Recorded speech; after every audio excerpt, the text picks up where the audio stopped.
Bonjour tout le monde, bienvenue à cette nouvelle saison de En voiture sur les ondes de TVME. Il me fait plaisir d'annuler encore une fois cette année cette saison automnale qu'on va vous parler de voitures. C'est vraiment très intéressant actuellement. Ce qui se passe dans le monde automobile, c'est du jamais vu. Rareté des véhicules chez les concessionnaires.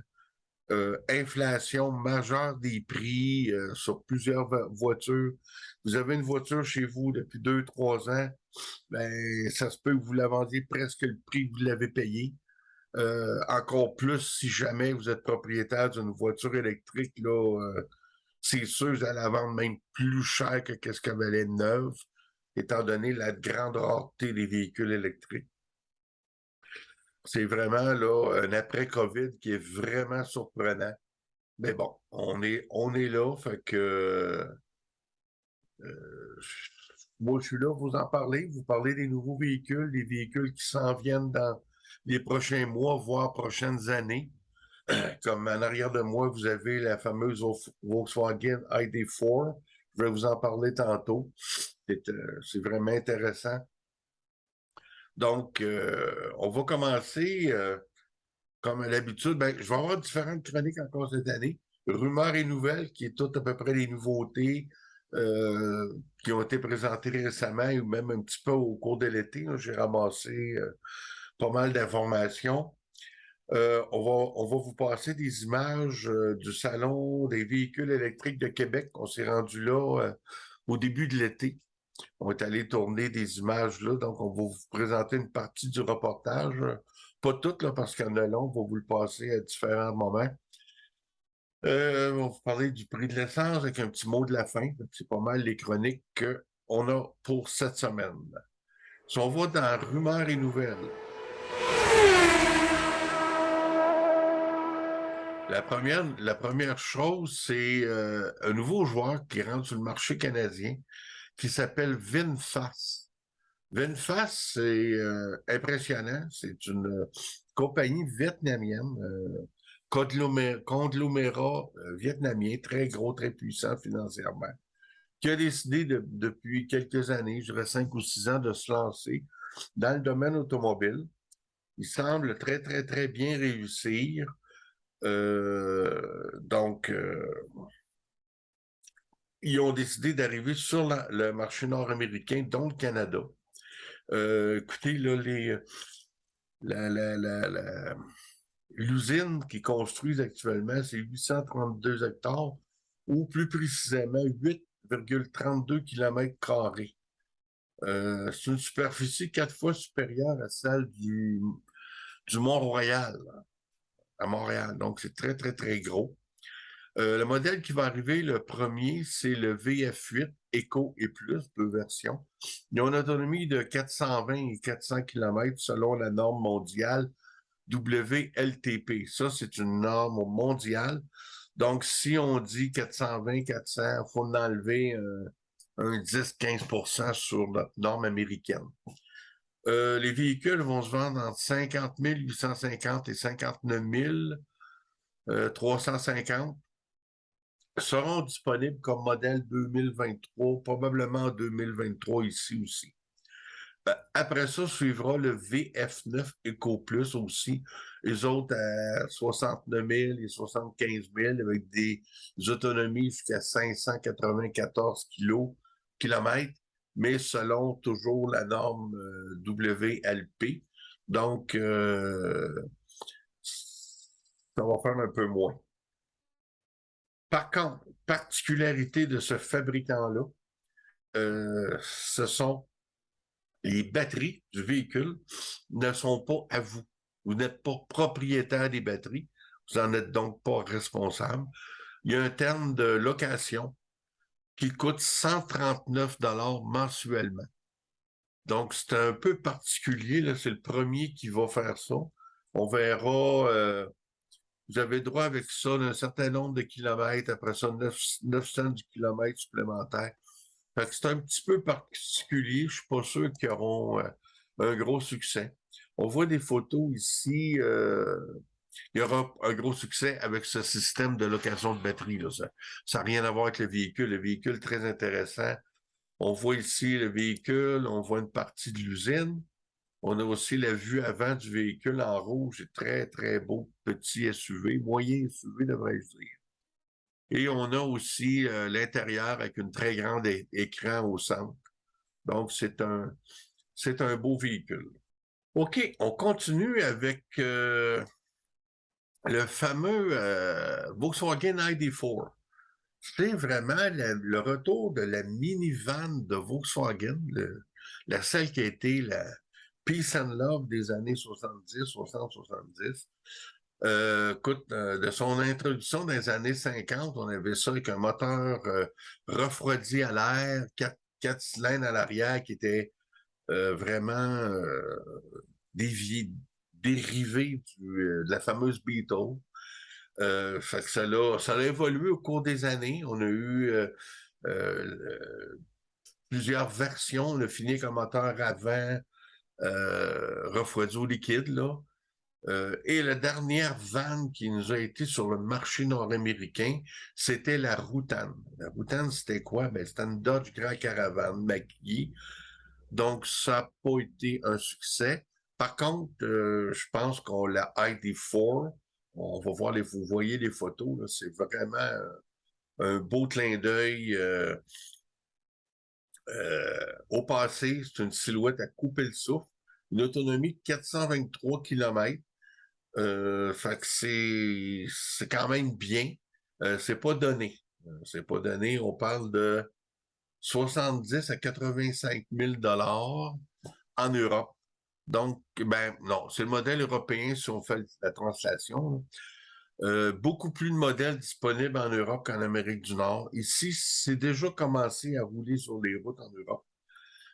Oui, c'est entièrement électrique. J'ai peut-être pas été assez précis. 423 km, je disais, encore là, c'est selon la norme là-bas, donc on va aller plus proche du 400. Mais 70 à 85 000 $, là, écoutez, c'était pas donné. Mais regardez le look, là, franchement, le look avant, le look arrière, l'intérieur. L'intérieur un peu plus traditionnel, fait un peu plus minivan, mais avec un côté techno. Ça semble bien aménagé. Je pense que Volkswagen aura tout un succès avec ça. Le seul frein, c'est le prix. Si on avait sorti ça à 45, 50, peut-être 70, là, c'est peut-être un peu cher. En tout cas, c'est eux qui décident. Le véhicule est beau, il est performant, il est électrique. C'est parfait. Je vous montre ici une Lada. Pourquoi je vous parle de ça? C'est la photo la plus récente que j'ai pu trouver d'une Lada qui est toujours vendue en Russie. Là, avec les sanctions contre la Russie, étant donné la guerre en Ukraine, je voulais juste vous en parler, je trouve ça un peu particulier. Là-bas aussi, il y avait des normes, sacs gonflables, freins ABS et plein d'affaires comme ça. Fait que là, étant donné les sanctions contre la Russie, le gouvernement russe a levé toutes les obligations de ce type-là. Donc, on a recommencé là-bas à produire des véhicules sans coussin gonflable, sans ABS, des véhicules des années 80-90, tels qu'on les connaissait. Donc, les Russes vont racheter des véhicules d'un certain côté plus simples, beaucoup moins de technologie. Puis c'est sûr qu'en plus, ben, vu que c'est dur d'avoir des micropuces, puis tous ces systèmes-là sont contrôlés avec des micropuces, ben, ça facilite grandement la tâche. Je vais vous parler d'un autre véhicule qui est extrêmement populaire ici en Amérique du Nord, particulièrement au Québec, la fameuse Toyota Corolla. Pour 2023, l'utilitaire Corolla, on va avoir en version utilitaire Toyota Corolla Cross, qui niche entre les trans CHR, là, CHR, on aime ou on n'aime pas les lignes, et la très populaire RAV4. Va se situer entre les deux, qui marquerait quand même son arrivée. Sous le capot, on a un 4 cylindres 2 litres allié à l'organe avec c'est un hybride, il va l'avoir en hybride, transmission CVT, 194 chevaux 0-100 en 8.2, ce qui n'est pas si pire. Donc, je pense que c'est un véhicule qui va avoir beaucoup de succès ici. Regardez, il est quand même très joli. Elle a une belle, un beau devant, l'arrière hybride, motorisation 2 litres, je disais tantôt. À l'intérieur, c'est quand même correct, c'est sobre. On a des cadrans plus traditionnels côté conducteur, mais on a aussi un écran central avec toute l'information qu'on peut avoir. Un petit fait inusité en terminant, on vient juste de vivre la semaine dernière les obsèques de la reine d'Angleterre qui a été reine de l'Angleterre et même du Canada pendant 70 ans. Et ce qui a beaucoup circulé sur les réseaux sociaux qui a un peu frustré les Anglais, je les comprends, c'est que la dépouille de la reine a été transportée dans un corbillard allemand, Mercedes. Puis il y a plusieurs véhicules anglais qui auraient sûrement pu faire l'affaire chez Land Rover ou peu importe, dans peut-être des plus vieux véhicules. Ils l'ont transporté dans une Mercedes et les Anglais étaient un peu choqués de ça. Donc, c'est un petit clin d'œil au décès de la reine avec une certaine frustration du peuple anglais, que dans le fond, je comprends un peu. Dire, écoutez, là, on a des véhicules fabriqués en Angleterre, pourquoi qu'on prend un véhicule allemand? En tout cas, on n'a pas de réponse, hein, évidemment. On n'a pas de réponse. Donc, ça fait le tour pour Rumeurs et Nouvelles. On va passer maintenant à un reportage sur les salons des véhicules électriques de Québec. On va regarder ça. On est allé là, comme je vous disais, début juin, je crois. On a des bonnes images, on a des bons reportages, mais je peux vous dire qu'on allait là l'avant-midi, c'était une période réservée aux journalistes. On est sorti un petit peu frustrés parce que plusieurs fabricants, dont Hyundai, en tout cas, étaient là avec des véhicules et ils ne voulaient pas s'adresser aux journalistes. Ils ne voulaient pas qu'on filme. Ford était là avec le F-150 électrique, le fameux pick-up électrique. Écoutez, là, c'était une nouveauté. Là. On n'en a pas, il commence à en avoir sur les routes, mais il n'y en avait pas au mois de juin. Fait que je voulais que le représentant me parle un peu du pick-up, qu'il nous montre le gros rangement qu'on a à l'avant au lieu du moteur. Non, il dit pas le droit d'ouvrir les portes, pas le droit d'ouvrir le capot, puis il dit j'ai pas le droit d'en parler. D'en parler aux journalistes. Écoute, on fait un avant-midi pour les journalistes, puis je dirais un bon 30% des manufacturiers qui étaient là nous ont pas parlé. On a quand même fait des bons reportages. Je remercie ceux qui se sont pliés au jeu. On regarde ça ensemble.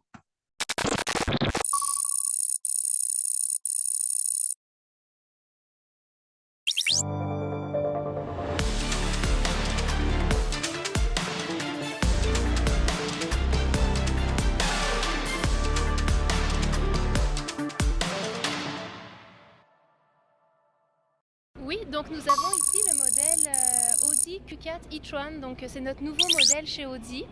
On devrait recevoir les premiers modèles à partir du mois de juillet, donc véhicule très populaire. C'est un modèle 2022. Ici on a le véhicule donc, qui est la version avec l'ensemble technique, donc c'est la version la plus équipée du modèle. OK.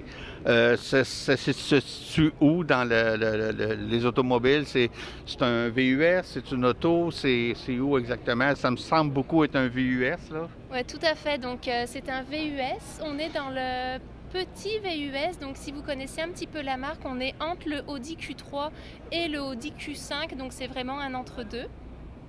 Donc petit VUS, limite intermédiaire. OK.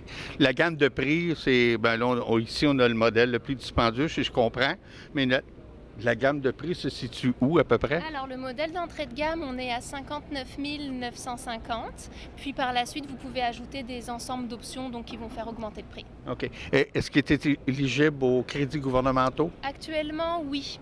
Donc étant donné que le modèle de base donc part en dessous de 60 000 $ à 59 950, cette version également donc avec les ensembles qui sont considérés comme des options, donc c'est également éligible à la subvention provinciale. Provincial seulement. Seulement, oui. OK. Bien, quand même, c'est intéressant. Puis c'est... Excusez, on est chez Audi. On est dans le véhicule de luxe, Oui. obligatoirement. Fait que c'est une très, très... 4 roues motrices. Toutes les versions sont en 4 roues motrices. OK. Ben, au Québec, c'est merveilleux. C'est l'idéal, oui. Puis l'autonomie, on s'attend à quoi, à peu près? Alors, officiellement, on parle de 388 km d'autonomie, OK. mais vous pouvez aller chercher plus d'autonomie, donc avec la régénération pendant la conduite. OK, c'est bien. C'est pas mal dans la norme Oui. du temps, là. Bien, merci beaucoup. Ben, ça me fait plaisir. Bonne Merci. visite. Merci. Bonne journée. Ah, j'ai un chat dans la gorge. Je suis toujours avec Virginie au Salon de l'Automobile électrique de Québec. Là, Virginie, on est totalement dans un véhicule différent de ce que celui qu'on vient de voir. C'est pas la même chose du tout. Non, en effet. Donc là, nous sommes à côté de la version e-tron GT RS. Donc là, on est dans la berline sportive de luxe. OK, le haut de gamme aussi, là. Exactement. C'est quoi la puissance? Avez-vous des chiffres qui font un petit peu tourner nos yeux? Donc la puissance, on est autour de 500 chevaux. Deux versions qui existent dans ce véhicule, donc il y a la e-tron GT et la RS e-tron GT, donc qui a encore plus de puissance, là, qui avoisine le 600 chevaux. Le 600 chevaux, c'est Oui. pas pesé. 4 roues motrices, j'imagine. 4 roues motrices, oui. La version e-tron GT en version propulsion et OK. la version RS, donc en 4 roues motrices. En 4 roues motrices. Autonomie, on se situe où à peu près? Autonomie, on est un petit peu moins de 400 km d'autonomie, autour de 387. Donc, on est très près de la norme actuellement, là, en 2022, là, de ce qu'on retrouve. Exactement. Juste pour nous faire rêver ou peut-être nous arrêter de rêver, ça vaut à peu près combien? Donc à partir de 129 000 $ pour la e-tron GT. OK, quand même. C'est quand même, mais très bien pour ceux qui peuvent se le permettre, puis ça doit être fantastique. Ah, c'est extraordinaire comme conduite. Ah ouais. Bien, merci beaucoup. Au plaisir.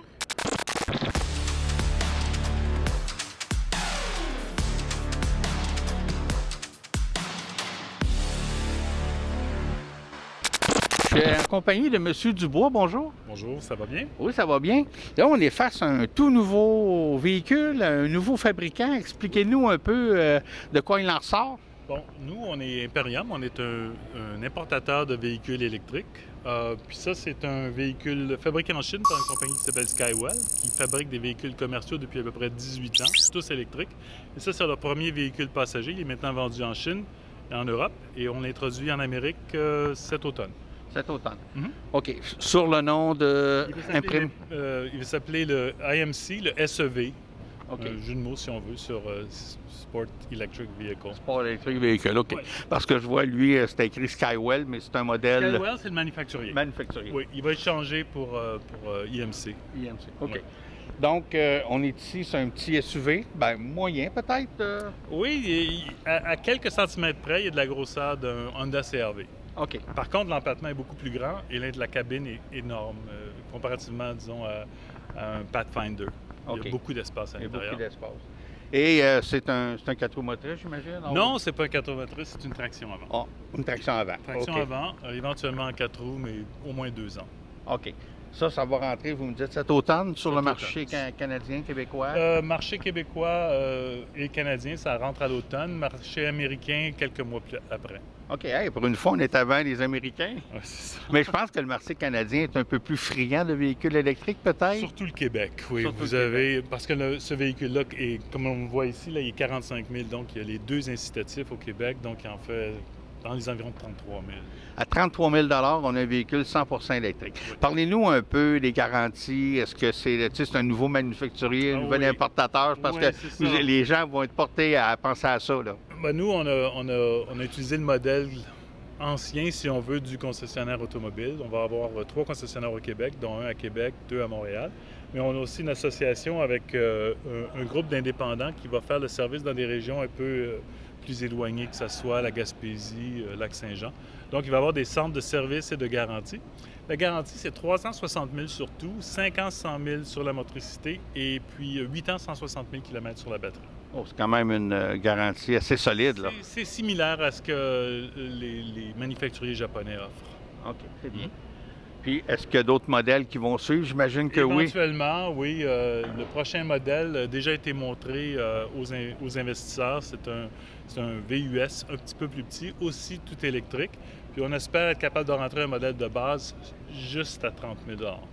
Oh, ça serait quand même très intéressant. Ça serait la meilleure valeur sur le marché. Oui, c'est ce que je pense. Il n'y a pas 30 000, je ne suis pas sûr qu'il y en a vraiment. Il n'y en a pas. Il n'y en a pas, hein, c'est ça. Bon, ben c'est bien. On va se souvenir de ça, puis on va regarder ça. Merci beaucoup. Ça fait plaisir. À bientôt. Je suis accompagné de Patrick, représentant de la compagnie Porsche. Bonjour. Bonjour. Parle-nous de ce véhicule, ce magnifique véhicule qu'on a ici, 100% électrique. Un véhicule 100% électrique. Ici, aujourd'hui, on a le Taycan GTS. Donc, parmi la gamme de Taycan, on a le Taycan qui est 2 roues motrices. On pourrait dire le Taycan qui a été sorti aux États-Unis.